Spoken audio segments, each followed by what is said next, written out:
Well, good morning, everyone, once again. So, I think in the last class we have completed what do you call it? Some money matters chapter we were doing of N. Jadhav, and today we'll proceed further uh, and we'll try to understand what next topic is or what next topic is about. I think what we have completed so far was we were discussing the different measures of money supply, or you can say the money stock, isn't it? So the next topic is your weighted monetary aggregates. Weighted monetary aggregates. Monetary aggregates. अब next topic है weighted monetary aggregates का। अब weighted monetary aggregates के topic का क्या मतलब है, ये किस बारे में, let us try and understand that first. देखो, अब जैसा आप लोगों ने, हमने लास्ट क्लास में भी, जब भी हमारी हुई थी लास्ट क्लास, उसमें भी हमने ये डिस्कशन किया था कि क्या होता है कि देर इज़ अ कन्फ्यूजन और you can say there is a debate regarding what measure is to be, or what asset or which asset is to be included in what do you call it, the while measuring the money supply। कि जो money supply को major करना है, उसको major करने के लिए हमारे पास डिफरेंट एसेट्स होते हैं, और उन डिफरेंट एसेट्स में से कौन से एसेट को हमें इंक्लूड करना है मॉनेटरी मेजर में और किस एसेट को इंक्लूड नहीं करना है, इजंट इट। अरे भाई, ये डिस्कस किया था ना हमने लास्ट क्लास में, ठीक है। अब उस पर डिफरेंट व्यूज़ थे, जिसके बेसिस पर हमने डिफरेंट मॉनेटरी एग्रीगेट्स को मेजर भी किया, और उनमें और which component is to be included in which one, that we have seen in our last class. ये हमने अपने पिछली क्लास में किया था कि कौन सा कंपोनेंट हम पास्ट, उसमें कौन सा कंपोनेंट हम कौन से कंपोनेंट के अंदर, यानी कि M1 के कंपोनेंट्स क्या होंगे, M2 के कंपोनेंट्स क्या होंगे, M3 के कंपोनेंट्स क्या होंगे, M4 के क्या होंगे, ठीक है। And what have been suggested by the working group. अब हम उससे आगे की बात कर रहे हैं, आज जो बात हो रही है, आज हम उससे आगे की बात कर रहे हैं। अब उस पे क्या थे, एक इंडियन इकोनॉमिस्ट हैं,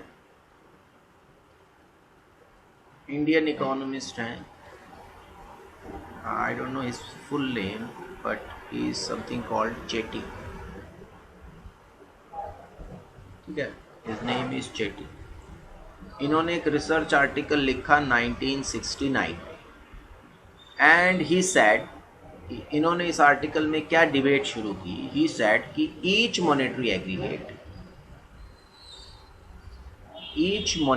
aggregate or you can say the monetary asset has a certain degree of moneyness। now certain degree of moneyness, अब moneyness का मतलब क्या हो गया, लिक्विडिटी, जिसको हम ऊपर लिक्विडिटी कह रहे हैं उसको इसने मनीनेस बोला है। Is that okay? कि जिस चीज़, क्योंकि हम मनी को कैसे डिफाइन करते हैं, anything that has general acceptability as a medium of exchange, and at the same time it also acts as a measure and store of value of different goods and services. This is how we are defining the money.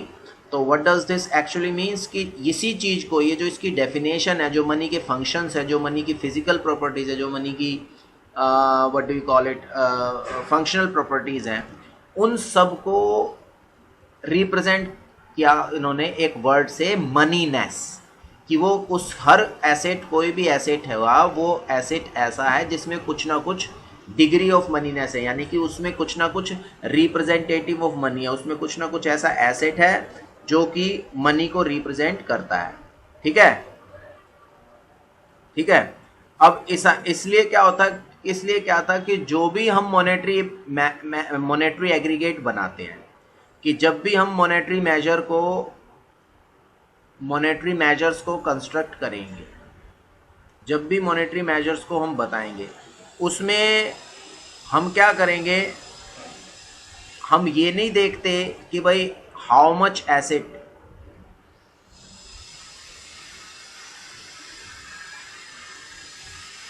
हम ये नहीं देखते कि sorry how much मैंने लिख दिया, but इसका लिखना ये था कि इन्होंने कहा कि हमें ये ध्यान नहीं रखना या हमें इस चीज़ पे जोर नहीं डालना कि how which assets are to be included in the measure of money stock.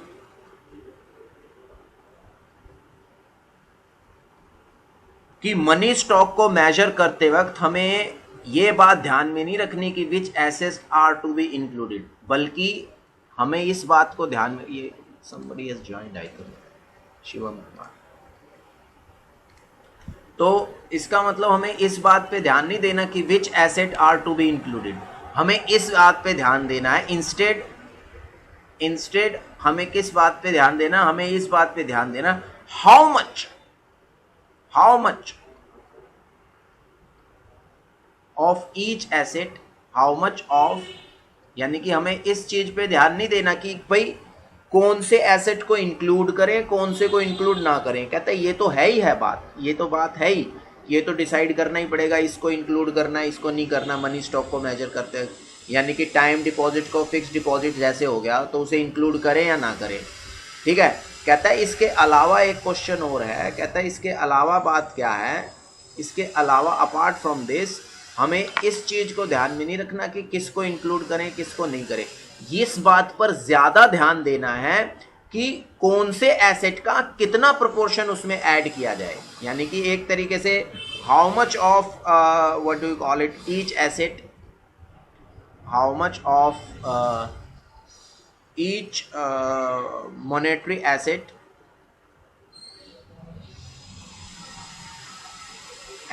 Is to be include.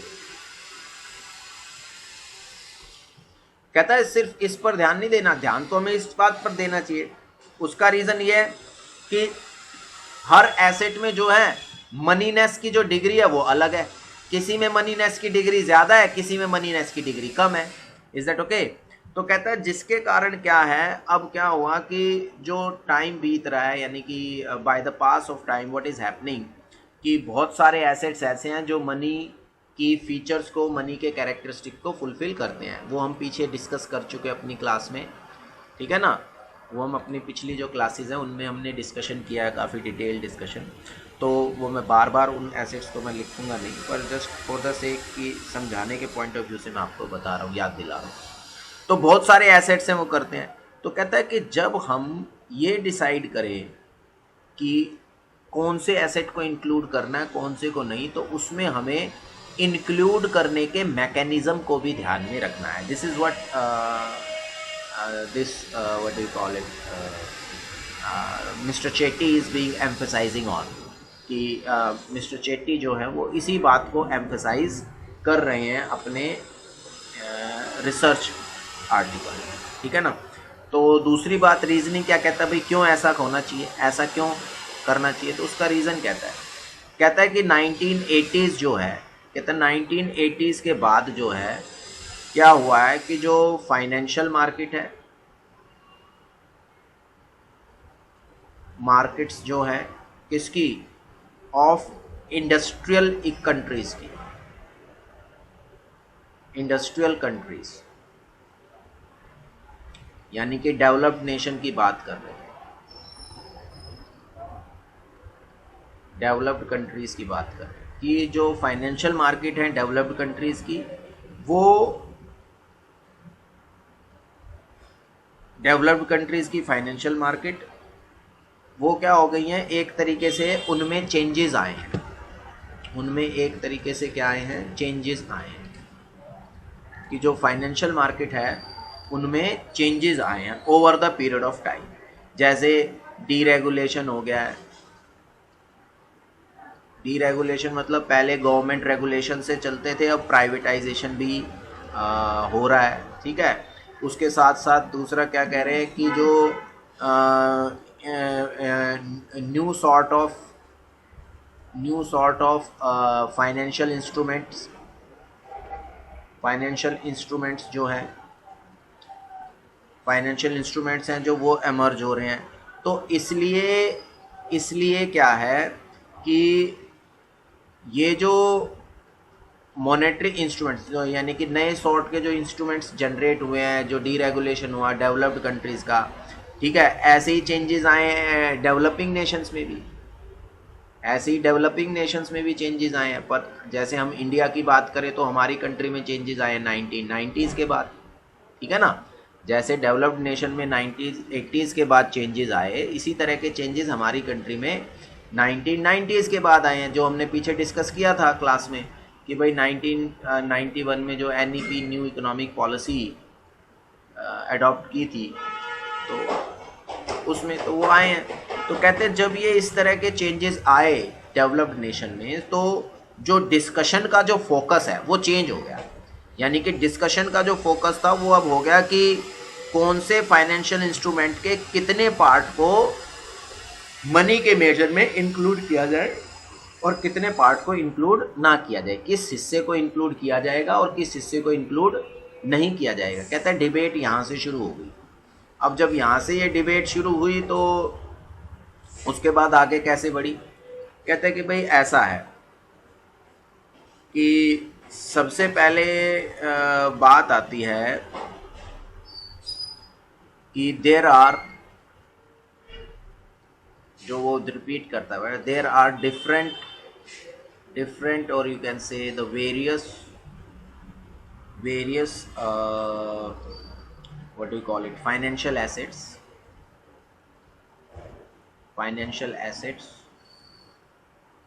like कौन से फाइनेंशियल एसेट्स हैं, currency, demand deposit, savings deposits,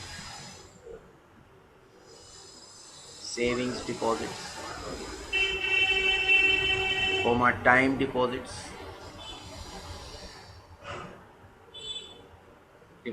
etcetera. और भी कहता है ऐसे हैं जो ये सारे के सारे एसेट्स क्या करते हैं, पोटेंशियली रिप्रेजेंट करते हैं मॉनेटरी सर्विसेज को। They all potentially represents the what do you call it, monetary services।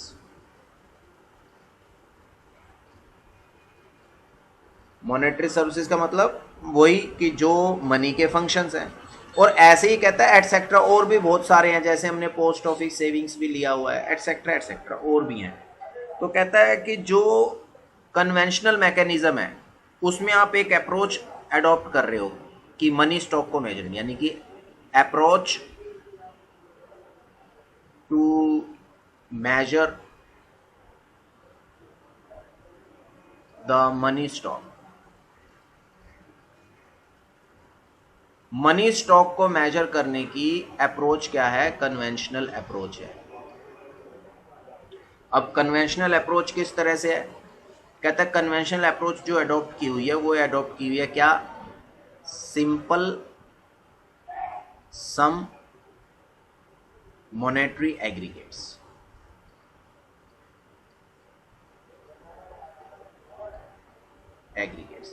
कहता आपने क्या किया कि सिंपल सम कर दिया, जितने भी मॉनेटरी एग्रीगेट्स हैं उनका सिंपल सम कर दिया। लेट मी शो यू कि पीछे हमने क्या किया हुआ, जब मॉनेटरी एग्रीगेट्स बताए हुए हैं। तो उसके लिए मैं आपको एक बार फिर से जो लास्ट क्लास में हमने डिस्कशन किया था मैं उसी पर लेकर जा रहा हूँ आप लोगों को, ताकि समझे। सिंपल सम अप्रोच का मतलब मैं बता रहा हूँ आप लोगों को, सिंपल सम अप्रोच।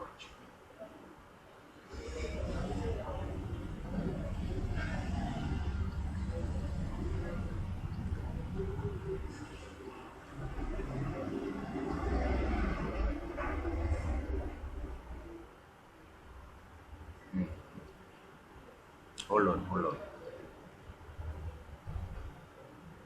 ये देखो यहाँ जो इंडिया में या पहले इससे दूसरी कंट्रीज़ के भी हमने देखे थे, अगर आप ध्यान से देखोगे तो इन सब एग्रीगेट्स में अगर हम ध्यान से देखें थोड़ा सा, तो हमने सिंपल M1 निकालने के लिए करेंसी को, डिमांड डिपॉजिट को और अदर डिपॉजिट को ऐड किया हुआ है, ये मतलब है सिंपल सम का। M2 निकालने के लिए हमने क्या किया हुआ है, M1 को ऐड कर दिया saving deposits with post office banks में। M3 निकालने के लिए क्या किया, M1 को ऐड कर दिया ये। तो ये जो हम सिंपली समेशन कर रहे हैं ना, इसको बोलते हैं simple some monetary aggregate approach. Is that okay? कि जो हम सिंपली उठाकर सम कर रहे हैं, जोड़ रहे हैं, ये मतलब है अप्रोच का। अब कहता है कि जब आप ये सिंपल सम अप्रोच अडॉप्ट करते हो, जब आपने ये सिंपल सम अप्रोच अडॉप्ट की, ये जो है ये अप्रोप्रिएट नहीं है। तो आगे क्या आर्गुमेंट को बढ़ाते हैं, कहते हैं भाई this is not an appropriate approach, this is not an appropriate approach.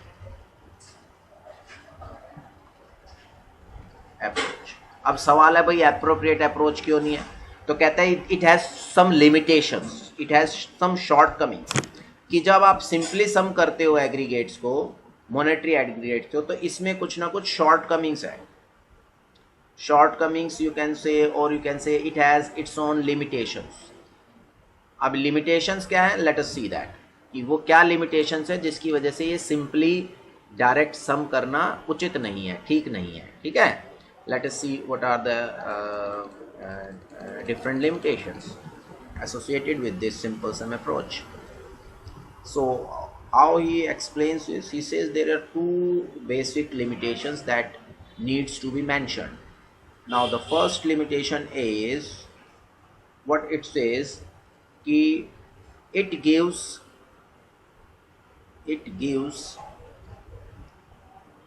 equal, hello, अब कहता है कि भाई इसमें जो लिमिटेशन है वो लिमिटेशन कुछ इस तरह की है कि ये जो सिंपल सम अप्रोच है, कि आप जो सीधा सीधा सम कर रहे हो, तो इसका मतलब तो आप ये लेकर चल रहे हो कि जितने भी कंपोनेंट्स हैं उन सब की वेटेज और उन सब की इम्पोर्टेंस। वेटेज का मतलब क्या होता है बता सकते हो? जब हम किसी चीज़ को कहते हैं इस चीज़ को हम ज़्यादा वेटेज दे रहे हैं, इसको कम वेटेज दे रहे हैं, what does that implies? Yes, any one of you, hello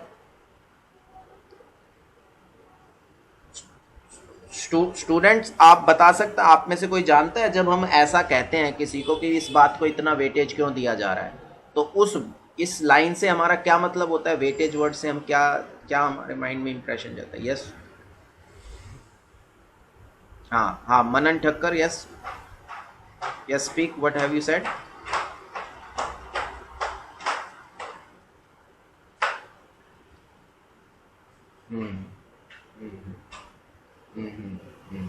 शाबाश, गुड। हाँ, Lalu Prasad, you are saying something?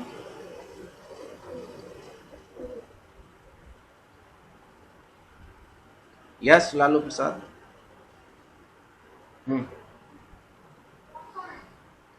हाँ, वेरी गुड। तो हम सीधा सीधा मानकर चल रहे हैं कि वेटेज देने का मतलब है इंपॉर्टेंस देना। ठीक है, तो यही आर्गुमेंट उन्होंने उठाया कि भाई जो आप ये जो सिंपल सम अप्रोच है ये क्या कहती है, इट गिव्स इक्वल वेटेज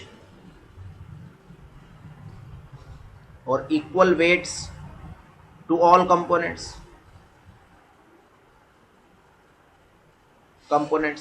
कि जितने भी कंपोनेंट आप हैं उन सारे कंपोनेंट को आपने इक्वल वेटेज दे दी। अब इक्वल वेटेज देने से क्या हुआ भाई? कहता है कि इसका मतलब ये है which is inconsistent with economic theory.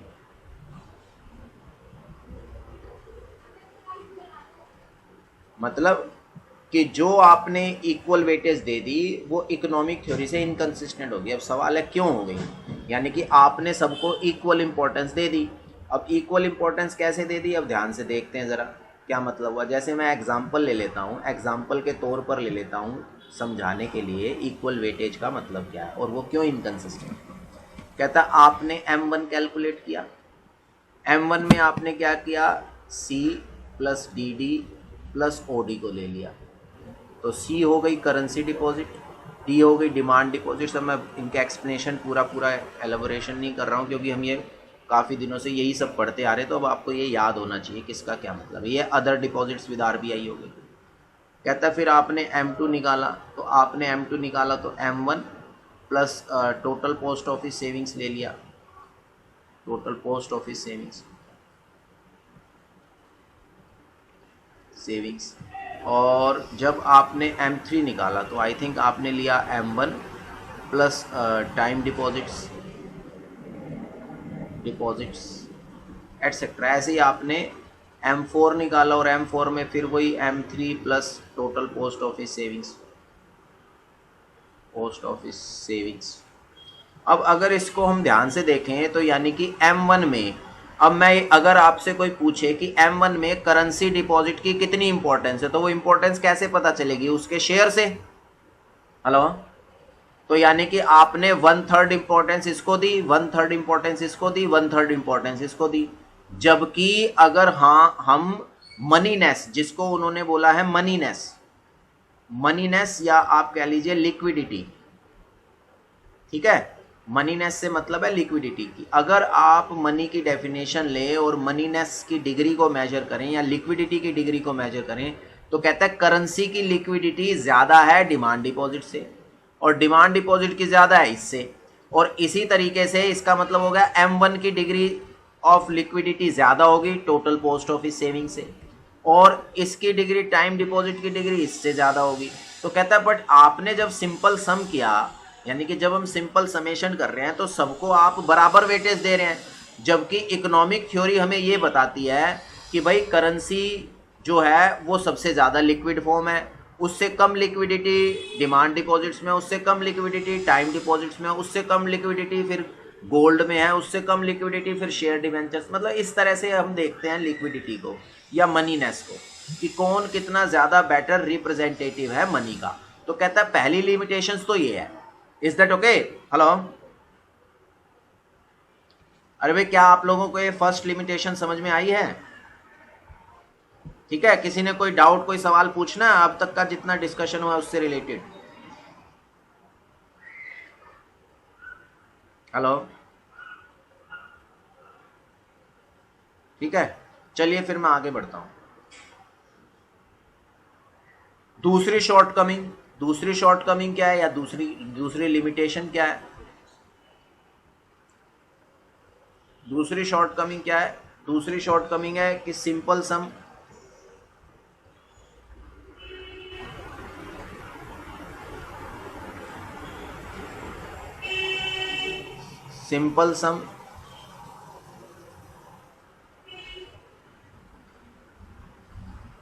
aggregates approach considers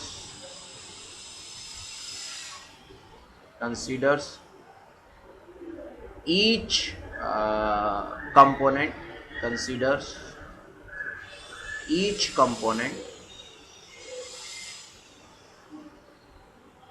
as perfect substitute।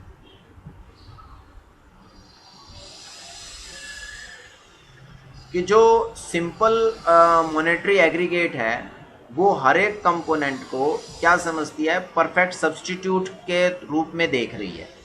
Perfect substitute के रूप में देखने का मतलब क्या है कि वो ये तो देख रही है कि भाई क्या कहते हैं कि अब देखो, जब मैंने इसको और इसको इक्वल वेटेज दे दी, जब मैंने करेंसी डिपॉजिट को और डिमांड डिपॉजिट को if I am putting equal weightage, that means they both can interchangeably be used with same efficiency without any loss of value, isn't it?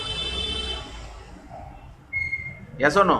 कि इसका मतलब है कि अगर मैं इनको सिंपल सब्स्टिट्यूट लेकर चलता हूँ, अगर मैं इनको सिंपल परफेक्ट सब्स्टिट्यूट्स लेकर चलता हूँ, तो इसका मतलब आप क्या ले रहे हो कि भाई करेंसी भी उतना ही एफिशिएंटली काम कर रही है जितना एफिशिएंटली डिमांड डिपॉजिट काम करता है।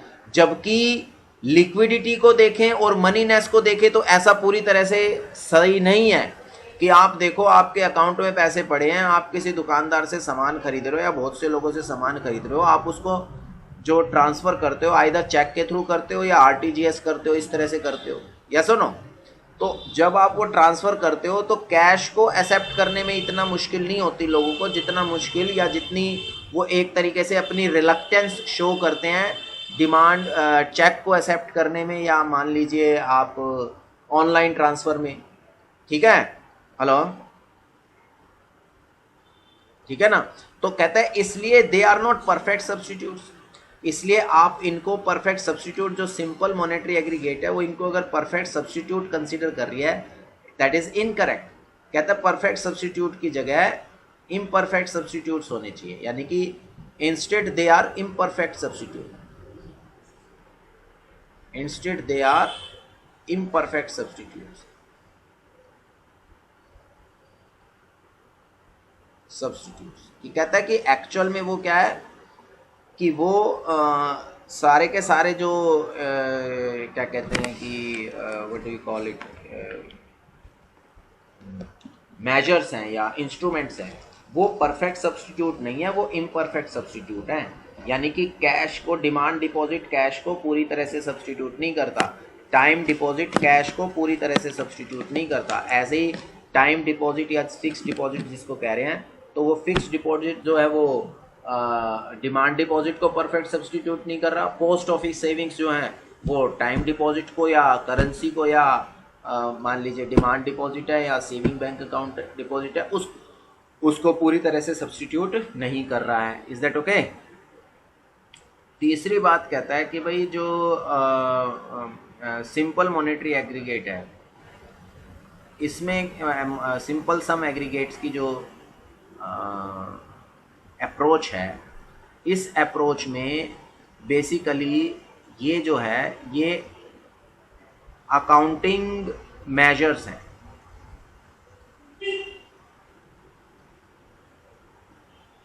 And hence are not suitable for economic analysis।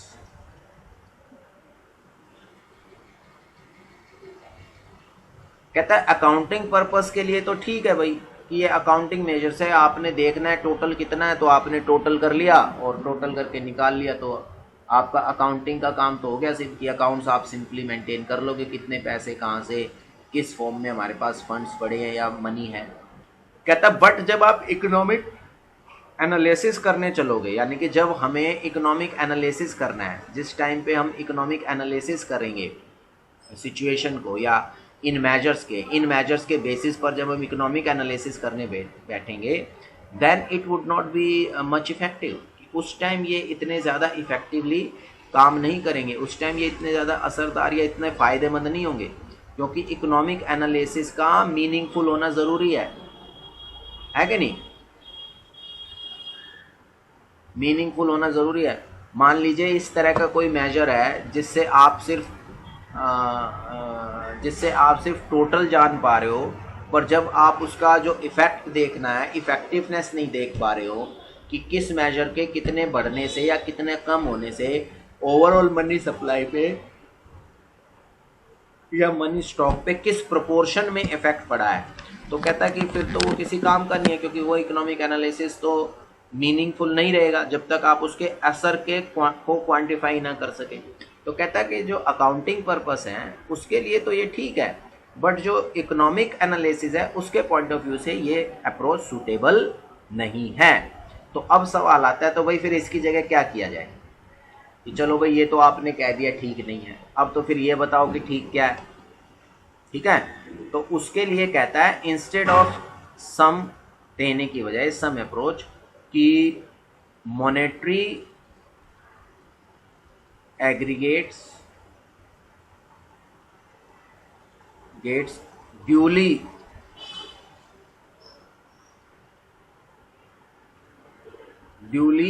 weighted by the degree of moneyness of its components।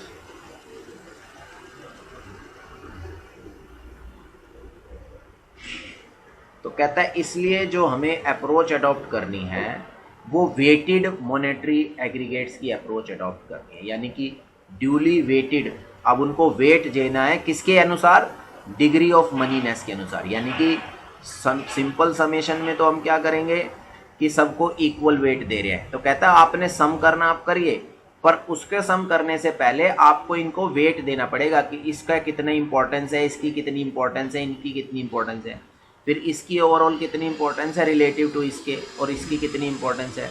तो कहता है ऐसे इनको अगर आप वेटेड देकर अप्रोच को अडॉप्ट करोगे, इनको वेट्स देकर अगर आप चलोगे तो वो ज़्यादा बेटर क्या कहते हैं कि मेजर सिद्ध होंगे, वो ज़्यादा बेटर रिप्रेजेंटेशन होगा।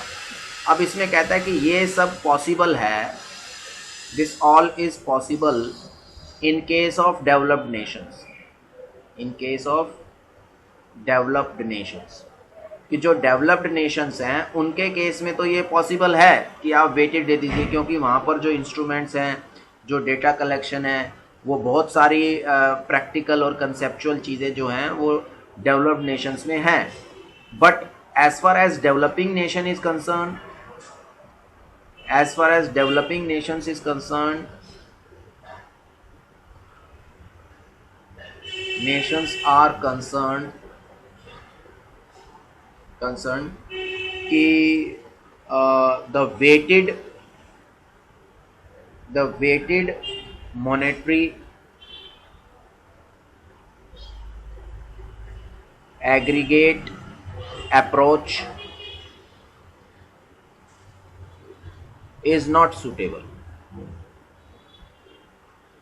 कहता है अभी फ़िलहाल में जो इमर्जिंग इकोनॉमीज़ हैं कि जो वेटेड एवरेज अप्रोच है वो इतनी ज़्यादा क्या कहते हैं कि कारगर नहीं है। उसका कई रीज़न है। रीज़न क्या है कि भाई एक तो वहाँ पर जो डेटा की है वो प्रॉब्लम्स ऑफ डेटा, कि जो डेटा अवेलेबिलिटी है वो एप्रोप्रिएट नहीं होता है। फिर दूसरा है बहुत सारे इंस्ट्रूमेंट्स और बहुत सारी मार्केट्स जो हैं वो पूरी तरह से डेवलप्ड नहीं है। तो कहता है कि इस अप्रोच को इंडिया जैसी इकोनॉमी, डेवलप्ड इकोनॉमी में तो हम यूज़ नहीं कर सकते हैं फ़िलहाल, बट जो बाकी की जो इकोनॉमीज़ हैं जो डेवलप्ड है वहाँ पर इन वेटेड एवरेज मेजर्स को यूज़ किया जा सकता है। Is there any doubt to anyone? Hello, क्या ये इतनी बात समझ में आई है? हेलो स्टूडेंट्स, क्या ये सब समझ में आया है आप लोगों को? कोई डाउट, कोई सवाल पूछना चाहता है इतने डिस्कशन में जितना अब तक हमने किया है? अरे भाई, जो डिस्कशन अब तक हमने जितना भी किया है, क्या उस डिस्कशन से रिलेटेड किसी का कोई सवाल है तो मुझसे पूछ लीजिए, नहीं है तो मैं आगे बढ़ता हूँ। यस, ये क्या बात है, 36 थे पहले, 35 36 स्टूडेंट्स या पार्टिसिपेंट्स दिखा रहा था, मुझे 31 दिखा रहा है। ये बाकी के 3-4 कहाँ गायब हो गए अभी? हर क्लास में आप लोगों को ये समझाना पड़ता है कि भाई क्लास में आप प्रेजेंट रहिए, सिर्फ अटेंडेंस लगा के नहीं जाना आपने, but still you have not been following the same.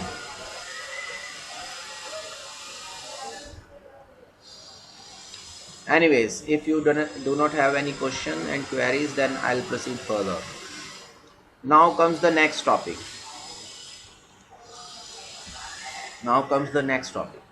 Now the next topic is within this N. Jadhav's readings. The next topic is money supply process. Money supply process. Now, what does this money supply process says? कहते हैं कि जो money supply है, खासकर जो developing nations हैं, in case of developing और sometimes called as emerging market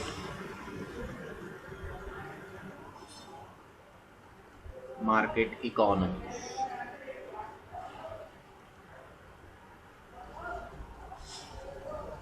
developing economies और इमर्जिंग मार्केट इकोनॉमी।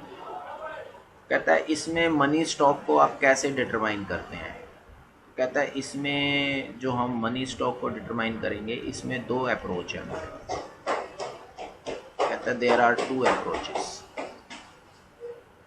कौन कौन सी अप्रोच है? एक तो है the money multiplier approach, the money multiplier approach,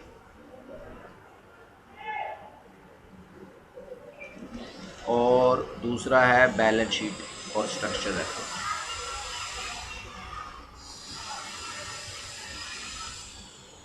balance sheet और स्ट्रक्चरल अप्रोच।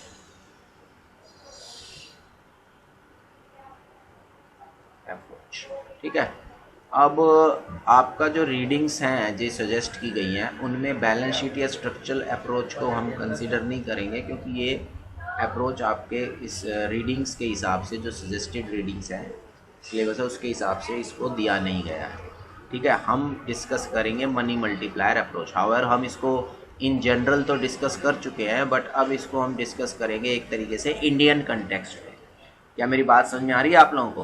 हेलो हेलो, ठीक है। तो वैसे इन जनरल तो हम मनी सप्लाई के मेजर करने के या प्रोसेस को हम डिस्कस कर चुके हैं, जनरल केस में तो हम कर चुके हैं डिस्कशन, ठीक है। बट अब उसको हम इंडियन कंटेक्स्ट में डिस्कशन अब उसका हम करेंगे, ठीक है भाई। तो देखते हैं क्या इंडियन कंटेक्स्ट में डिस्कशन आता है, आगे बढ़ते हैं। मैं लिख रहा हूँ मनी मल्टीप्लायर अप्रोच।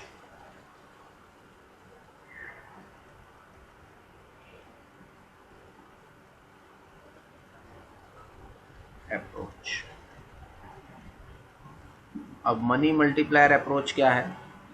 कहता है कि भाई मनी मल्टीप्लायर अप्रोच को आप सिंपली इस इक्वेशन से देख सकते हो, m is equals to small m into में h, ठीक है, जो कि यूजुअल कन्वेंशनली जिसको जो हम कहते हैं वो हम बता रहे हैं। तो ये m क्या है भाई? ये है nominal money stock. Nominal money stock वही जो पीछे हमने किया है और कुछ नहीं है, वही है, ठीक है। और ये m क्या है? ये है money multiplier.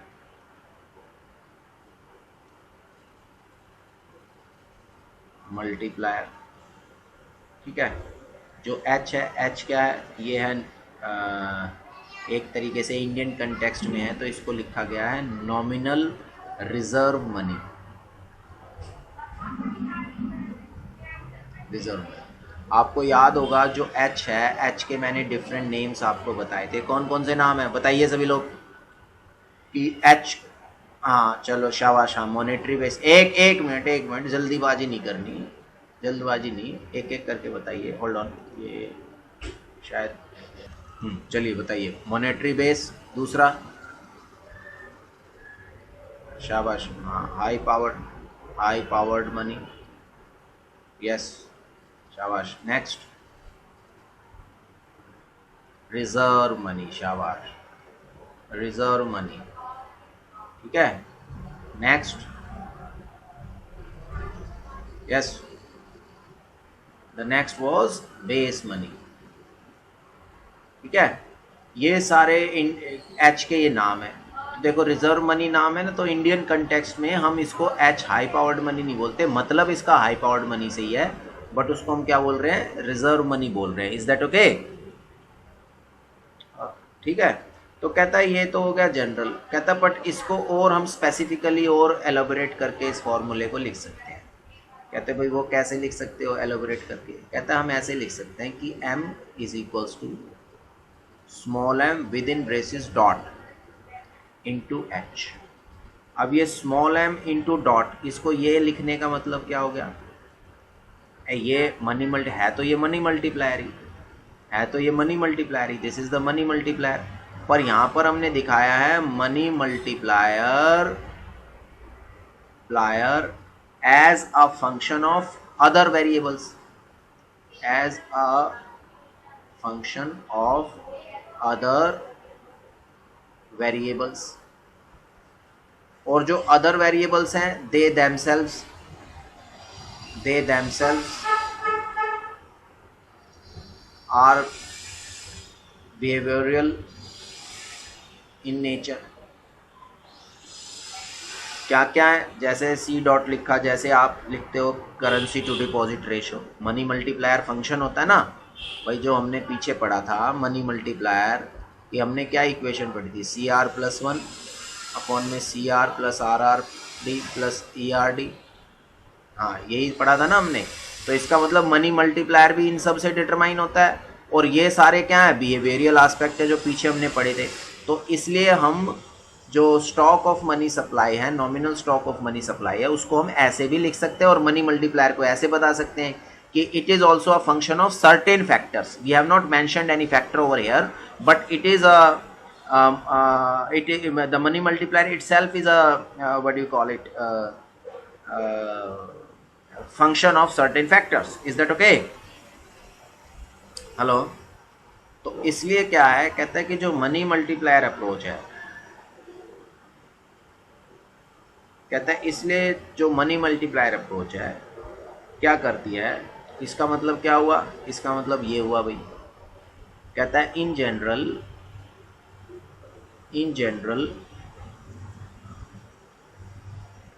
the money multiplier approach suggests that determinants of the money stock, determinants of the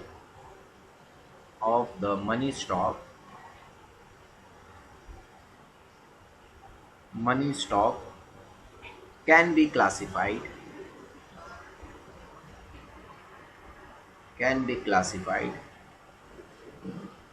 into two broad groups। कहता है इसका मतलब ये हो गया कि भाई जो मनी मल्टीप्लायर अप्रोच है ये हमें बता रही है, क्या बता रही है कि भाई जो मनी स्टॉक को मेजर करना है, इसको जो डिटरमाइन करेंगे, उनको हम दो हिस्सों में बांट सकते हैं। एक तो मनी मल्टीप्लायर के डिटरमाइन, और एक हाई पावर्ड मनी, जो हमने पीछे किया था, पीछे भी किया था ना हमने मनी सप्लाई को ऐसे ही। तो कहता है दो पार्ट्स में हम बांट सकते हैं। वो ब्रॉड ग्रुप्स क्या होंगे, कहता है एक होगा those that affects reserve money, यानी कि H, और those that affect the money multiplier.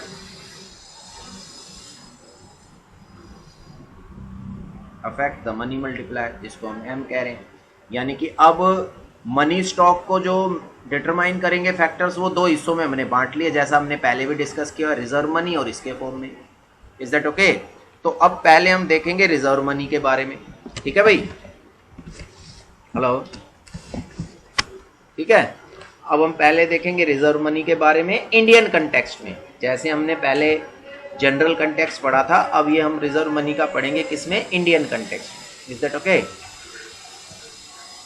कहता है कि भाई जो रिजर्व मनी है, रिजर्व मनी क्या है, एक तरीके से ये है H is equals to C plus R, ये रिजर्व मनी है हमारी। This is the reserve money. इसमें सेम वही है, C क्या है, करेंसी हेल्ड बाय पब्लिक,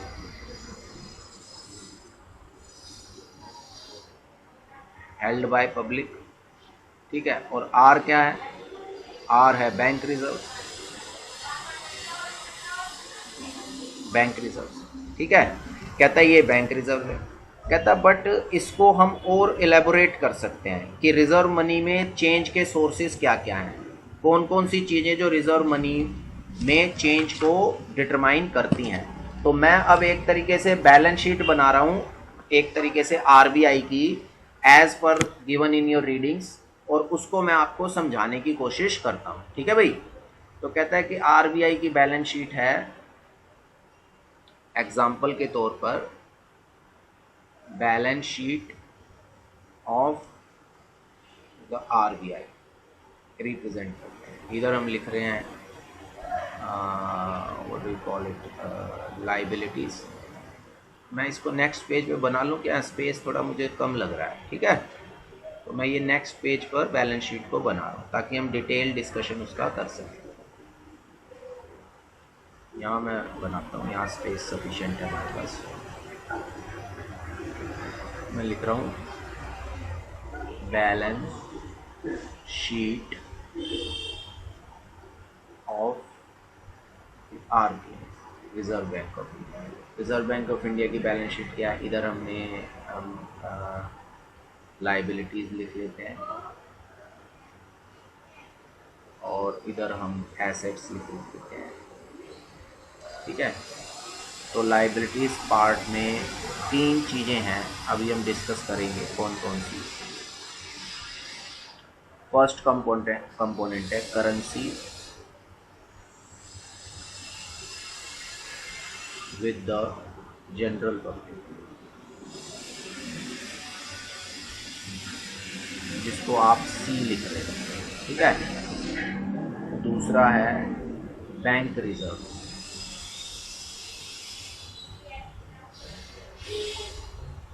जिसको आप R लिखते हो। तो बैंक रिजर्व में क्या है, कहता है बैंक रिजर्व 2 तरह के रिजर्व होते हैं। क्या, एक तो कैश इन हैंड, यानी कि बैंकों के पास जितना भी कैश पड़ा है हैंड में। दूसरा क्या है, bankers deposits,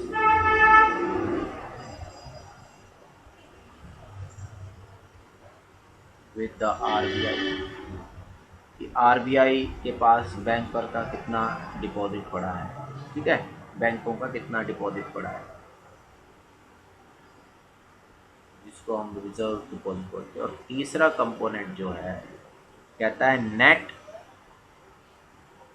non monetary liabilities. अभी कौन सा क्या है ये हम डिस्कस करेंगे। नॉन मॉनेटरी लाइबिलिटीज कहता है ये 3 तो लाइबिलिटीज साइड है इसकी। एसेट साइड में क्या है, एसेट साइड के कंपोनेंट्स क्या हैं। एसेट साइड का फर्स्ट कंपोनेंट है net RBI credit to government. अब जब मैं ये गवर्नमेंट लिखता हूँ तो दोनों गवर्नमेंट हो गई, सेंटर गवर्नमेंट भी आ गई इसमें और स्टेट गवर्नमेंट भी आ गई। हमारी कंट्री में 2 तरह की गवर्नमेंट है, वैसे तो 3 तरह की है पर बेसिकली 2 तरह की, ठीक है। दूसरा है RBI क्रेडिट टू बैंक्स, ठीक है। तीसरा है RBI credit to commercial bank, commercial sector, ठीक है। नेक्स्ट है net foreign exchange assets of RBI। Next है गवर्नमेंट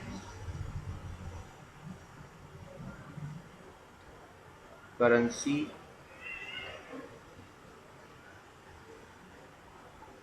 लाइबिलिटीज टू पब्लिक, ठीक है। तो ये एक तरीके से टेंटेटिव सॉर्ट की बैलेंस शीट RBI की है। अब इसमें ध्यान से देखिए, जो लाइबिलिटीज साइड है उसमें चलिए शुरू करते हैं। तो ये बैलेंस शीट दे रखी है RBI की हमें टेंटेटिव, और इसमें ये करेंसी डिपॉजिट है। तो अब देखो जो रिजर्व मनी है उसमें तो हम इन 2 कंपोनेंट को ही ले रहे हैं। अब सवाल है ये तीसरा कंपोनेंट क्या है, इसको देख लेते हैं। ये लिखा है एक तरीके से, इसको बताया गया नेट नॉन मॉनेटरी लाइबिलिटीज़। अब ये नॉन मॉनेटरी लाइबिलिटीज़ क्या होगी कि भाई एक तरीके का रिजर्व बैंक का वो पार्ट, वो एसेट्स, वो लाइबिलिटीज़ रिजर्व बैंक की जो कि मनी में इंक्लूड नहीं हो रही हैं, जिनको हम मनी में इंक्लूड नहीं करेंगे, इसलिए इनको नॉन मॉनेटरी बोला गया है। जैसे एग्जाम्पल के तौर पे मैं इसमें लिख रहा हूँ आपको कि इसमें क्या क्या आ जाएगा कि भाई एक तरीके से capital and reserves of RBI, कि रिजर्व बैंक ऑफ इंडिया का खुद की भी तो कुछ कैपिटल होगी ना। रिजर्व बैंक ऑफ इंडिया शुरू हुआ, कोई भी बैंक शुरू होता है तो उसकी कुछ ना कुछ कैपिटल होती है। तो कहता है जो उसकी कैपिटल है वो मनी सप्लाई में तो इंक्लूड करेंगे नहीं हम, क्योंकि वो तो उसकी खुद की कैपिटल है। तो कहता है इसलिए इस तरह की चीज़ वो हो गई एक तरीके से, जिसको हम क्या कहते हैं कि नॉन मॉनेटरी बोल रहे हैं। नॉन मॉनेटरी से मतलब है जिसको हम मनी सप्लाई में इंक्लूड नहीं करेंगे, ठीक है। इसी तरीके से नेशनल फंड्स होते हैं, नेशनल फंड्स हैं जो रिजर्व बैंक के पास रहते हैं। जैसे मैं एग्जांपल देता हूँ, एक होता है consolidated fund of India,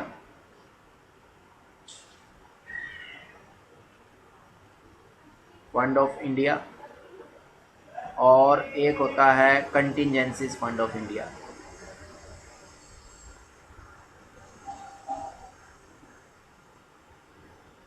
fund of India etcetera. इसी तरह से और भी बहुत सारी चीज़ें हो सकती है, जस्ट दो मैंने एग्जांपल दिए। कंसोलिडेटेड और कंटिजेंसीज फंड जो हैं ये हमारी इंडियन गवर्नमेंट के होते हैं, जो वो रखे जाते हैं रिजर्व बैंक के पास, पर उसको हम मनी सप्लाई में तो इंक्लूड नहीं कर रहे ना। मनी सप्लाई के मेजर्स तो हमने अलग ले रखे हैं, एक तो ये लिया हुआ है भाई साहब, एक ये भाई साहब है जिनको हम एच कहते हैं, रिजर्व मनी कहते हैं, और बाकी जो कंपोनेंट है वो हमने ऊपर डिस्कस किए ही थे, M1 M2 M3 M4। तो कहता है ये हो गए, ठीक है। तो कहता है ये तीन तरह की तो लाइबिलिटीज़ हैं, किसके ऊपर, रिजर्व बैंक के ऊपर, ये तीन तरह की, जिसमें से ये दो को हमने हाई पावर्ड मनी माना है, क्योंकि ये इनको हम नॉन मॉनेटरी है इसलिए इसको हम इंक्लूड नहीं कर रहे हैं। Is that okay? Hello hello, ठीक है भाई। अब आ जाते हैं एसेट साइड में, कि एसेट साइड में सबसे पहला एसेट क्या है, net RBI credit to the government. अब सेंट्रल गवर्नमेंट हो या स्टेट गवर्नमेंट हो, वो रिजर्व बैंक ऑफ इंडिया से क्रेडिट एक्सेप्ट करती है, यस और नो? भाई वो रिजर्व बैंक ऑफ इंडिया से उधार लेती है ना पैसा, भाई सेंट्रल गवर्नमेंट को चाहिए होता है या स्टेट गवर्नमेंट को तो पैसा। तो कहता है जो उन्होंने सेंट्रल गवर्नमेंट स्टेट गवर्नमेंट को दे रखा है तो वो रिजर्व बैंक का एक तरीके का एसेट्स हो गया। क्यों हो गया एसेट? बिकॉज जो कॉमर्स के स्टूडेंट है वो जानते होंगे डेटर्स आर द एसेट्स, कि जिन लोगों से हमें पैसा लेना है वो हमारी संपत्ति है एक तरीके की, और जिन लोगों को पैसा देना है वो हमारी लाइबिलिटीज है एक तरीके की, क्रेडिटर्स होते हैं।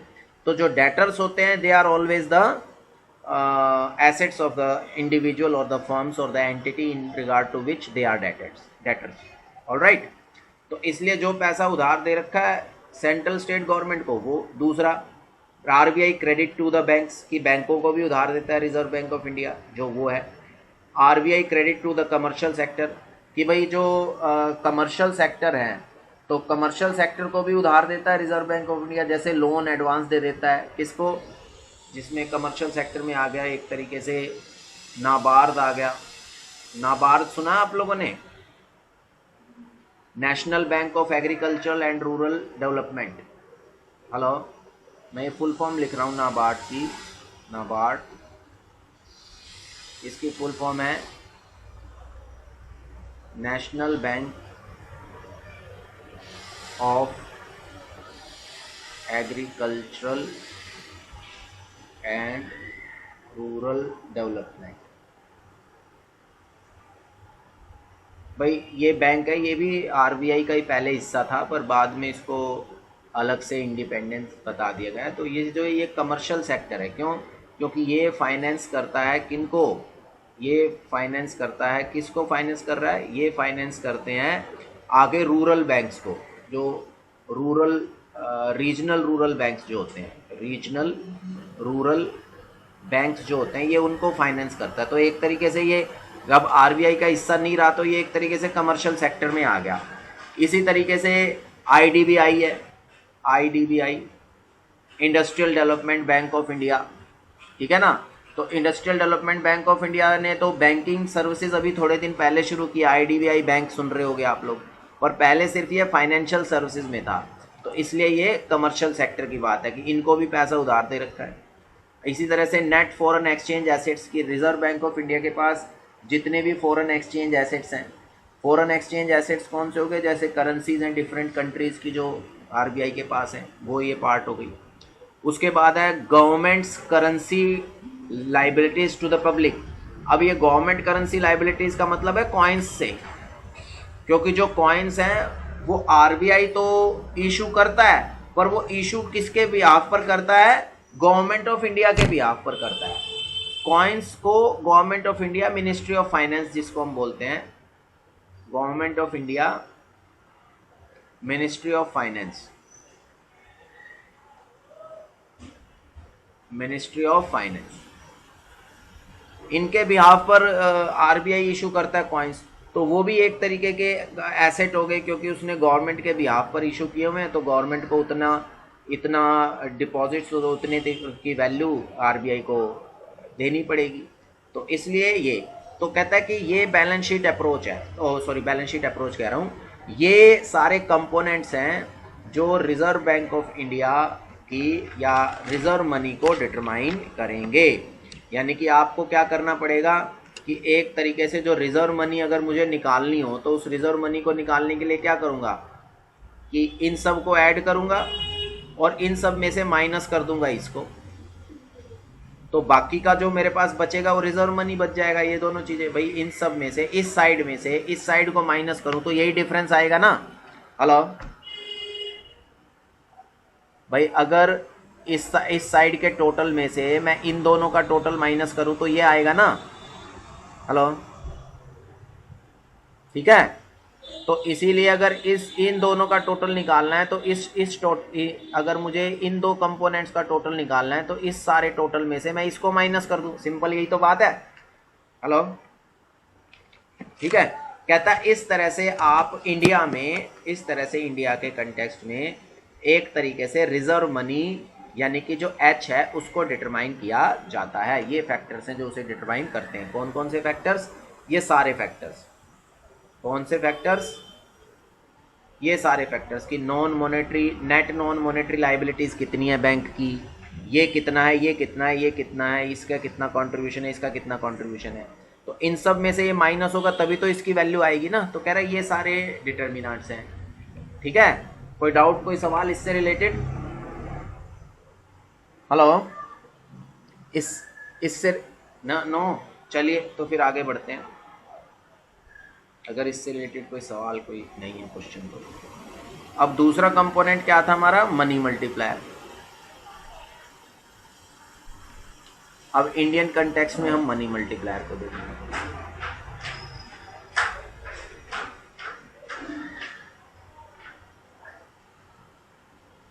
मनी मल्टीप्लायर, ठीक है, विद इन ब्रेसेस में लिख देता हूं इंडिया। इंडियन कंटेक्स्ट में मनी मल्टीप्लायर कैसे बनेगा? Let us see that. Let us सी।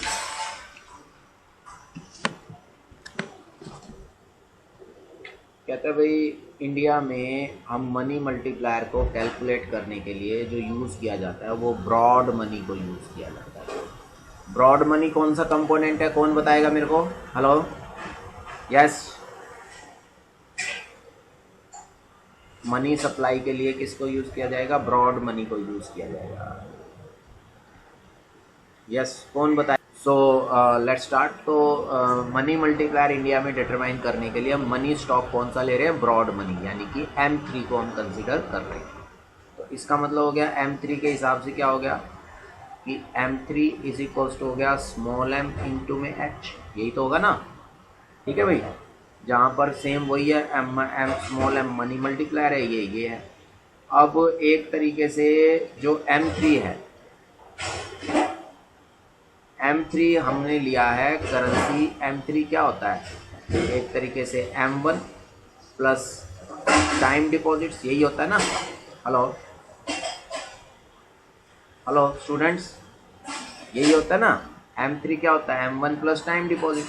तो M1 में हमने किसको लिया हुआ है? Currency deposit plus demand deposit. Other deposits को एक तरीके से इग्नोर किया गया है क्योंकि उसका फ्रैक्शन, उसका प्रोपोर्शन बहुत कम होता है, तो इसलिए उसको इग्नोर किया गया for the sake of simplification. तो therefore M3 is equals to क्या हो गई? C plus DD plus TD, time deposits. Is that okay? ठीक है, तो ये M3 होगी। नाउ इधर लिख देता हूं नाउ मनी मल्टीप्लायर किसके बराबर हो गया? M3 divided by H। भाई अगर इस मनी मल्टीप्लायर की वैल्यू निकालनी है तो H को इधर ले जाऊंगा ना मैं, कि जो भी M3 है उससे H को डिवाइड कर दूंगा मैं। अगर मैं ऐसा करूंगा तो money multiplier is equals to क्या हो गया? C plus DD plus TD, ठीक है, divided by C plus R divided by C plus R। ठीक है, अब C प्लस R हो गया, ठीक है भाई, अच्छी बात है। अब सवाल आता है आगे कि जब हम यहाँ रिजर्व डिटरमाइन करेंगे, अब इसको आगे बताने से पहले मैं एक चीज़ बता रहा हूँ कि जब हम ये रिजर्व को डिटरमाइन करेंगे यहाँ पर, तो रिजर्व को कैसे डिटरमाइन करेंगे कि भाई एक तो हमें लेनी पड़ेगी, एक तरीके से हमें लेना पड़ेगा क्या?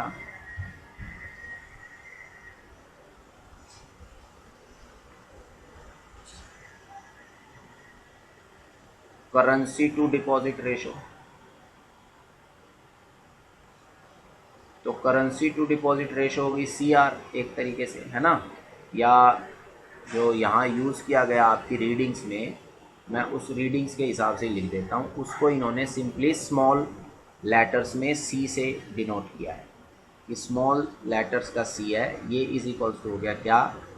C capital C divided by DD demand deposits. ठीक है, दूसरा है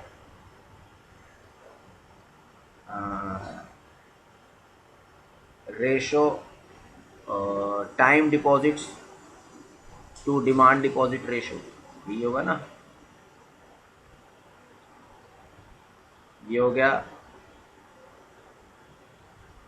time deposit to demand deposit ratio. तो time deposits to demand deposit ratio अगर हम करेंगे तो ये इज इक्वल्स टू क्या हो जाएगा?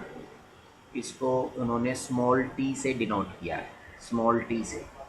ठीक है, तो small t is equals to क्या हो जाएगा? तो small t is equals to हो गया एक तरीके से टाइम डिपॉजिट अपॉन में डिमांड डिपॉजिट। ठीक है जी, उसके बाद आता है demand deposit to demand deposit ratio. Demand deposit to demand deposit ratio.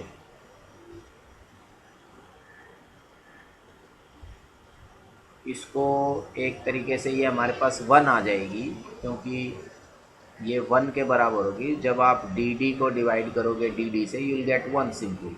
Is that okay? ये 1 हो गई। ठीक है भाई, तो इसलिए अब जो रिजर्व्स कैलकुलेट किए गए, रिजर्व रेशो जो रिजर्व्स होंगे वो इज इक्वल्स होंगे किसमें? कि एक तो होंगे जितना भी डिमांड डिपॉजिट है उसके प्रोपोर्शन में, प्लस जितना टाइम डिपॉजिट है वो इन दोनों के बराबर होंगे, और दोनों का जो डिमांड डिपॉजिट है वो, तो देयरफॉर टोटल रिजर्व इसके बराबर हो गए। तो इसका मतलब रिजर्व डिपॉजिट रेशो क्या हो गई? रिजर्व डिपॉजिट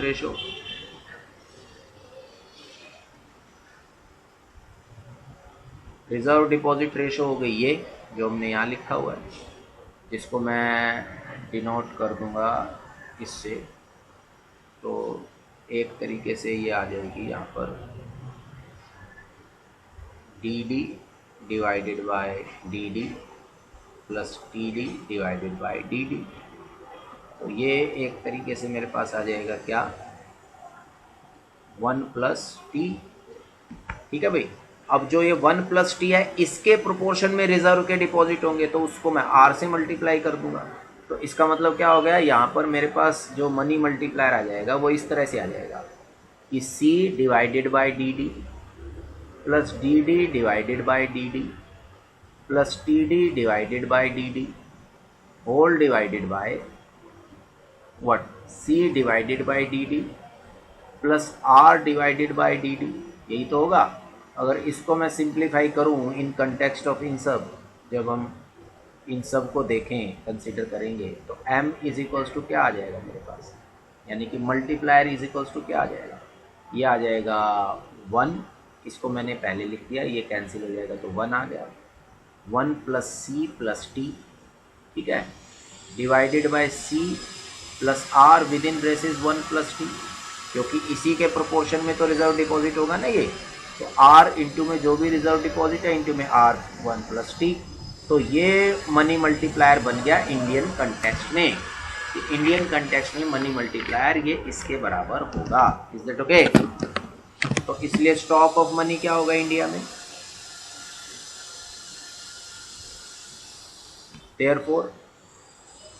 देयरफॉर इंडिया में मनी मल्टीप्लायर अप्रोच से देखें तो स्टॉक ऑफ मनी क्या होगा, स्मॉल m इंटू एच, जिसको हमने m3 इंटू एच बोला है, यस और नो।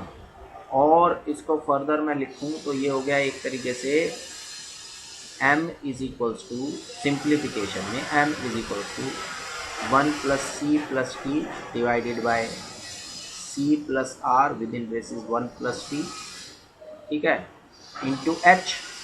ये एक तरीके से डिटर्मिनेंट हो गया किसका, मनी सप्लाई का, ठीक है, कि इस तरह से मनी मल्टीप्लायर। अब मनी मल्टीप्लायर के डिटर्मिनेंट कौन कौन से हो गए ये देख लीजिए यहाँ,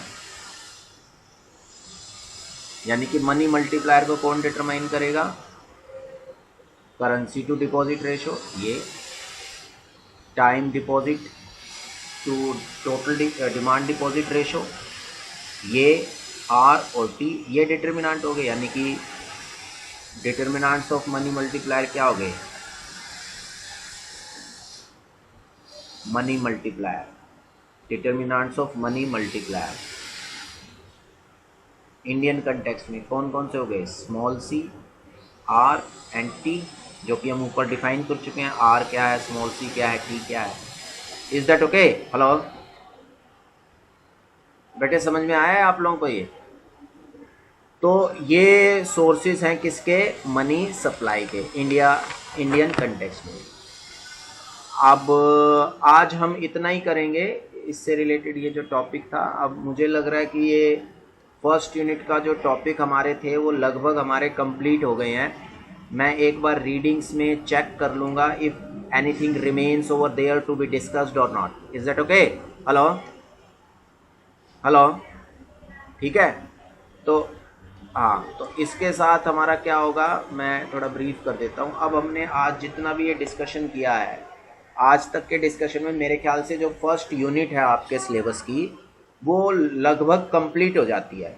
अब मैं ये रीडिंग्स में चेक कर लूँगा कि if anything remains there to be discussed और not in the first unit. Alright, although we have covered everything comprehensively, I have tried to cover everything whatever there is in your syllabus, तो उसको मैं आपके हिसाब से check कर लूँगा। अगर तो उसमें कुछ ऐसा बचा हुआ छोटा मोटा कुछ चीज़ जो अभी डिस्कस करने लायक है तो हम फर्स्ट यूनिट को ही नेक्स्ट क्लास में कंटिन्यू करेंगे, और जो थोड़ा बहुत बचा होगा टॉपिक उसको हम डिस्कस कर लेंगे, ठीक है। अगर नहीं होगा तो फिर हम नेक्स्ट क्लास में अपनी सेकंड यूनिट को शुरू करेंगे। Is there any doubt? Hello, is there any doubt? तो आज फिर जितना अब तक जो मैंने आप लोगों को कराया है, क्या उसमें कोई डाउट है? कहीं है तो फिर आज इतना ही करते हैं। अगर कोई क्वेरी नहीं है आप लोगों की तो आज फिर इतना ही करते हैं, ठीक है। आज के लिए इतना ही है, ठीक है। Thank you very much.